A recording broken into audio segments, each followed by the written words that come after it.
अस्सलाम वालेकुम दोस्तों। पिछले 2 हफ्तों से पाकिस्तान में सियासी दर्जा हरारत बहुत अरूज पर है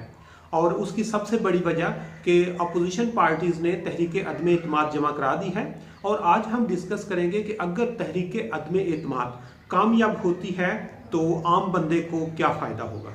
और इसके साथ ही ये भी डिस्कस करेंगे कि अगर तहरीक अदम एतमाद कामयाब नहीं होती तो इससे आवाम को क्या फ़ायदा हासिल हो सकता है।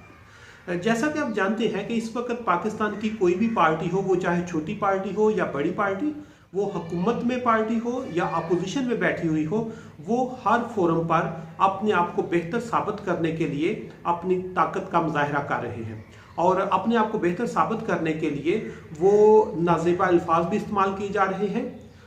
गाली गलौज तक भी बातें पहुंच रही हैं, मिसबिहेव भी लोग दूसरों से कर रहे हैं, जिसका शायद कुछ दिनों तक आपको नतीजा नजर आए, जिससे हमारी सोसाइटी में एक आम बंदा भी आपको बदतमीजी करता हुआ नजर आएगा, जो कोई अच्छा शगुन नहीं है। इस वक्त हुकूमत अपने आप को बेहतर साबित करने के लिए सोशल मीडिया पर भी अपना मौक़िफ़ बयान कर रहे हैं, अपनी उनकी जो नेशनल स्ट्रेटेजी है उस पर भी वो फोकस कर रहे हैं, अवामी इज्तिमाआत में जाकर भी अपने जो है वो पोजीशन है और अपने लोगों को कॉन्फिडेंस में लेने के लिए एफर्ट कर रहे हैं। और इसके साथ साथ जो अपोजिशन पार्टियां हैं वो भी अपनी ताकत का मुजाहरा करने के लिए अपने जो अवाम है उनके साथ इंटरेक्शन कर रहे हैं, वो भी जलसे जुलूस और रैलियां निकाल रहे हैं। और इसके अलावा हुकूमत को नाअहल करार कर देने के लिए वो हुकूमत की जो गुर्बत की पॉलिसी या बेरोज़गारी की पॉलिसी है या आप एक पॉलिटिकल स्टेबिलिटी जो है उसको वो सहारा बनाकर लोगों को ये कन्विंस करने की कोशिश कर रहे हैं कि हुकूमत लोगों को फैसिलिटीज़ देने में नाकाम हो चुकी है। इस सारी सूरत हाल में एक चीज़ कॉमन है कि वो हुकूमती पार्टी हो या अपोजिशन हो, उनका जो सबसे बड़ा हथियार है वो आवाम है। वो आवाम के कंधों पे खड़े होकर अपने कद को बड़ा करने की कोशिश कर रहे हैं। और आवाम में एक छोटा सा प्रॉब्लम है कि हमारी आवाम वो हुकूमती पार्टी के साथ हो या अपोजिशन के साथ, वो अकीदत की हद तक वो अपनी पार्टी से मोहब्बत करते हैं। और अकीदत का आप इस तरह अंदाज़ा लगा सकते हैं कि जो लोग पीटीआई को पसंद करते हैं वो अगर कोई गलत स्टेप भी लेते हैं या गलत बात भी करते हैं या गलत डिसीजन भी लेता है तो वो उनके चाहने वाले उनको डिफेंड करते हैं और कहते हैं ये ठीक है। इसी तरह जिन लोगों को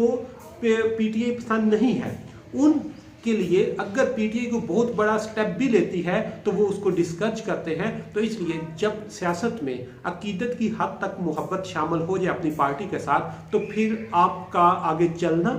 या लोगों के बिहेवियर को ठीक करना या उनकी रिजिडिटी को कम करना या मुल्क की तरक्की की तरफ गामजन करना, ये काफ़ी मुश्किल लगता है। आप रोज़मर्रा के मामलात में भी देखते होंगे कि जिन लोगों की कोई पॉलिटिकल एफिलिएशन होती है वो जज्बाती हद तक होती है और वो अकीदत की हद तक जब जाते हैं तो वो दूसरे के साथ मिसबिहेव करना भी उससे भी ग्रेज नहीं करते, वो दूसरे के साथ बदतमीजी करने से भी ग्रेज नहीं करते, या यहाँ तक कि वो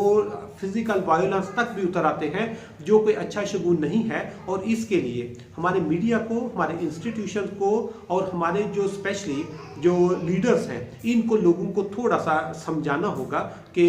जब बिहेव करें या जब आप एक्सप्रेसिव हों या अपने कोई भी आप इंटरेक्शन करें तो उसमें कुछ जो मिनिमम ह्यूमैनिटी के जो स्टैंडर्ड्स हैं उनको ज़रूर कंसीडर करें। आने वाले कुछ दिनों में तहरीक अदम एतमाद का डिसीजन हो जाएगा कि वो कामयाब हो रही है या कामयाब नहीं हो रही। तो अगर वो कामयाब होती है या कामयाब नहीं होती तो उसकी इम्प्लीकेशन क्या होंगी आम बंदे के लिए, उस पर हम थोड़ी सी बात करते हैं कि पाकिस्तान में जो लोगों का सबसे बड़ा मसला है, आम बंदे का जो सबसे बड़ा मसला है, सबसे पहला उसका प्रॉब्लम है कि कीमतों में बहुत ज़्यादा इजाफा है।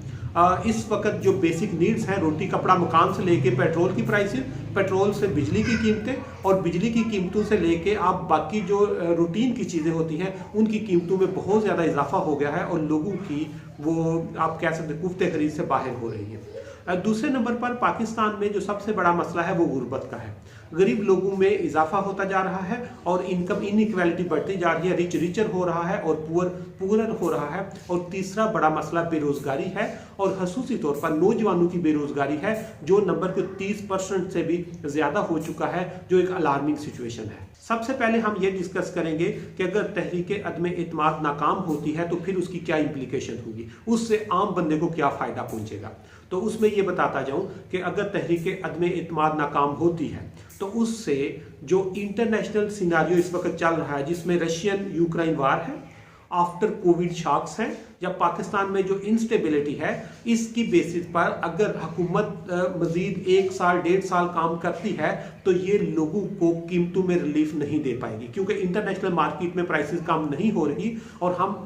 पाकिस्तान में भी कीमतों को पीछे नहीं ला सकते। और दूसरे नंबर पर जब कीमतें कम नहीं होगी तो गुर्बत में भी कमी पॉसिबल ही नहीं है। और तीसरे नंबर पर रोजगार के हालात जो है वो बहुत गंभीर हैं, क्योंकि आने वाले दिनों में जो स्किल्ड लोग हैं उनको रोजगार मिलेगा, लेकिन हमारे जो गरीब मुल्कों में अनस्किल्ड और सेमी स्किल्ड लोग हैं इनको जॉब के कोई चांसेस नहीं है। इसलिए हालात आम बंदे के लिए कोई बेहतरी की उम्मीद नजर नहीं आ रही। दूसरा पहलू कि अगर तहरीक अदम एतमाद कामयाब हो जाती है और अपोजिशन कामयाब हो जाती है और पीटीआई की गवर्नमेंट रिप्लेस हो जाती है एक नए सेटअप के साथ जिसमें तमाम इत्तेहादी मिलकर हुकूमत बनाएंगे, तो उसमें भी जो इंटरनेशनल सिनारियो है वो आपके कंट्रोल में नहीं होगा। जो मुल्क में इंस्टेबिलिटी है या पॉलिटिकल इंस्टेबिलिटी है ये भी पहले से बढ़ जाएगी। जब पॉलिटिकल इंस्टेबिलिटी बढ़ेगी तो यहाँ पर भी कीमतें कम होने की बजाय कीमतें मजीद ज्यादा बढ़ेगी।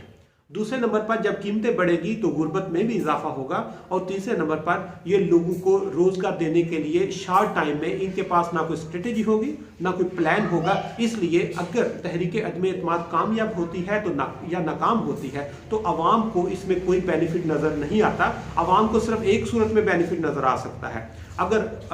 हुकूमत,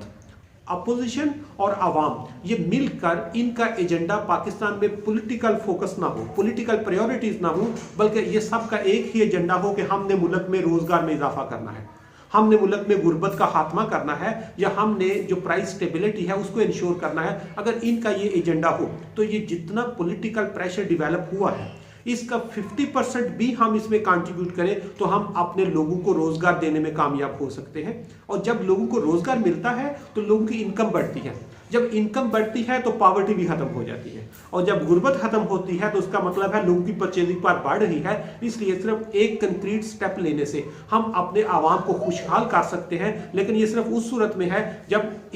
आवाम इकोनॉमिक हार्डशिप को अपनी प्रायोरिटी में शामिल करें। आप पाकिस्तान में देखिए कि जब भी कोई लीड पे इशू होता है या लीड पे जो ट्रेंड बनता है या कोई ट्विटर का ट्रेंड बनता है या सोशल मीडिया पे ट्रेंड बनता है, वो पॉलिटिकल ट्रेंड होता है, वो इकोनॉमिक ट्रेंड नहीं होता। इसलिए हमें सोचने की जरूरत है कि जब हम